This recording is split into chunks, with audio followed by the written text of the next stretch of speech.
unbeaten fighters and major performers. I can't tell you how excited I am about this.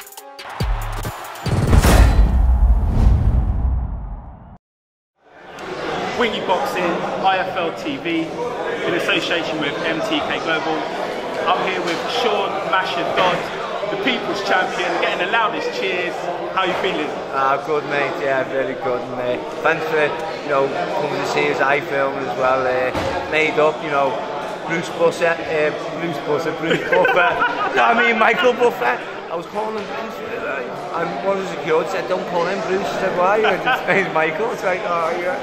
But Michael Buffer introducing us on the stage there, and the applaud we got was unbelievable, and he even built it up, like he knew me. He did, yeah. So it's just really honourable to just to be a part of all of this, and just so appreciative. I'm blessed, I really am. I want to ask you a question. How did it feel to outbox the boxer in the Stalker fight? Unbelievable. Because you didn't you? A lot of people thought you were just going to go and barrel him over, but you actually outboxed the mover in the boxer, didn't you? I made them believe, and I made everyone think and believe that I was going to go in there and I was going to be rugged and rough and spoil his style and get in and fighting. My style alone is awkward anyway, and it spoils anyone's sort of style, do you know what I mean? But we had prepared for that as plan B. But my main plan was to go in there and step up to the plate and show people how good I am and how good I can box. And we worked on a lot of things in the gym, a lot of tactics, and it paid off on the night. It worked, and he didn't disarm me. He didn't. He tried to stick to his guns, and I stuck to mine. And I prevailed on the night, and it was a good performance. Yeah, thank you so much. And to hear that from yourself and people, a good performance against the top lad.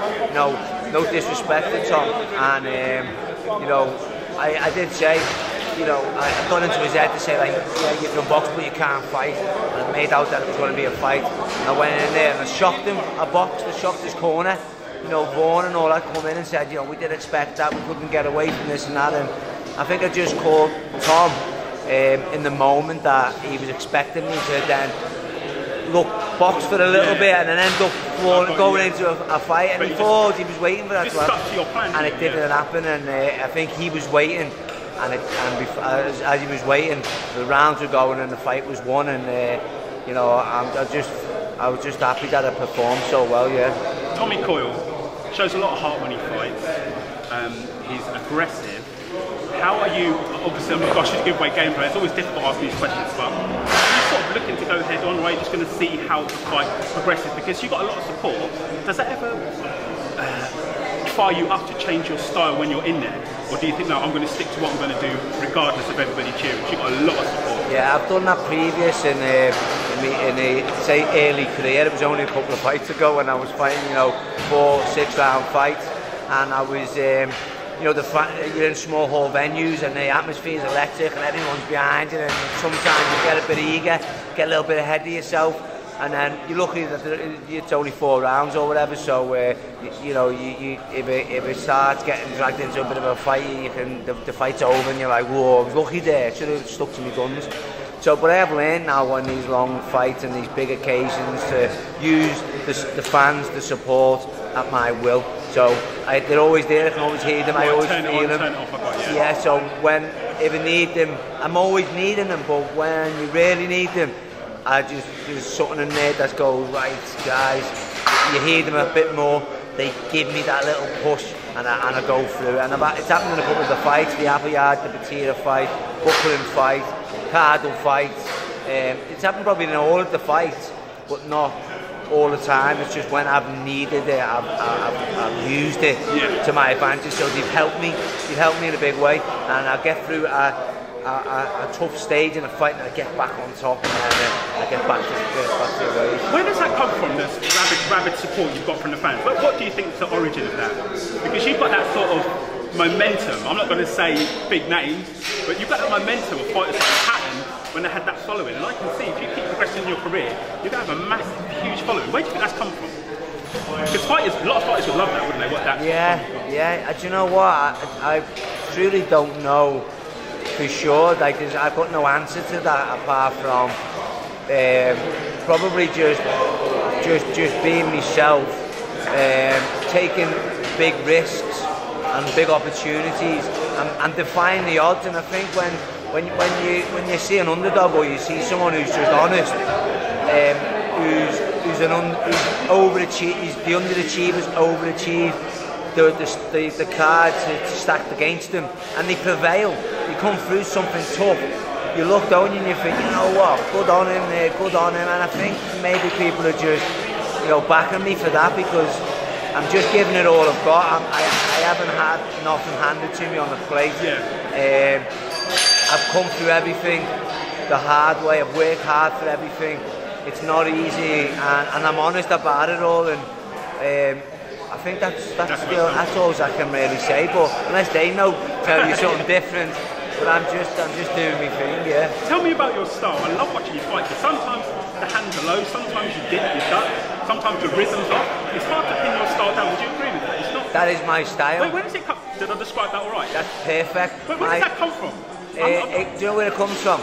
People, you've got Mayweathers, you've got Golovkins, you've got you know, your Lomachenkos, your Linares. They all have their own sort of style. Yeah, you've definitely got your. Mine's a bit of everything, a bit of everyone's type of style. My style is what works for me from each fighter. I look at all the top elites and I look at them all and I feel what I feel. Shouldn't give away too much here, should we? No, it doesn't matter, because my style is unpredictability. Yes. And Johnny Nelson named me the bogeyman. It's the bogeyman style. It's a nightmare to deal with, and that's what I love. You know, come fight night Saturday, what Tommy Coyle brings, if he comes forward aggressive, I could go on a back foot and be a counter boxer and Mayweather. If he goes on a back foot and box, I could be the Golovkin. The on the front foot. You adapt, see what changes. I adapt and I adapt, and I can adapt and change on the spot, there and then, fast, and that's one of my assets as well as my engine. So you know, I'm quite lucky that I'm quite terrible. No, not at all. I've heard you say that you still want to go for that British title. Ritson, what do you think of Ritson? He's having a bit of a sensation at the moment, isn't he? Yeah. Like, what do you think of him? He's a great lad as a person. I've seen his interviews and seen him as a person, and I like him. He's a boxer. He's a great boxer. Great boxer, great puncher. You know, he's got it all, and he's just a humble lad. And you know, you've got to be a fan of him, haven't you? You know, he's the British champion. I think he's a cracker, and that's what I think of him. I just think he's a really good lad and someone to stay away from. When you sit watching him, though, you must think in the back of your head, if that happens one day, it's what I'd like to do. It's what I'd do. Do you think that at this stage? Yeah, definitely. You know, I believe that I'm capable to deal with anyone and anyone's one style. You know, I love challenges. I love a good test. I've been put through tests and challenge all my life. That's my game. So you know, if the offer's right on you know, on the table once we come through Saturday night, then I'll take it. But if we get a bigger offer elsewhere, then I'll take that. You know, after this fight, it's business. You know what I mean? And you know, you want to be paid well for these big tough fights. So whatever the offers, I'm game for. And finally, GRECO. What's your thoughts on that card? Well, not so much the card, the actual main event. How do you think Khan's going to do with that time off in the jungle? Do you think he's going to be motivated? Yeah, I think he is. I think he's hungry. Because Khan's always out there to prove the doubters again, isn't he? You know what I mean? And we're always battling demons, but that's what makes us thrive. I think GRECO might come for Khan and try and, you know, it's all of this class chin stuff, and he's going to try and land a big punch, and he's going to try and knock him out, you know what I mean? But I think Khan will box nice, keep it long, box his head off, take him to school, and probably get a late stoppage. And I think GRECO will gas out by, you know, loading up a little bit, because the car will be behind Khan, and you know, and I think GRECO will try and diminish that, and he'll try and break, you know, Khan up. But I think Khan will break his heart, and he'll stick to it. I hope he does, and he'll come through it, you know, good out as well. Dodd, thank you for giving me your time. You're a sound bloke, very Thanks, friendly man, gentleman, and it's nice to meet you. Pleasure. Thank you for speaking to Wingy Boxing and IFL TV. Thanks, IFL TV.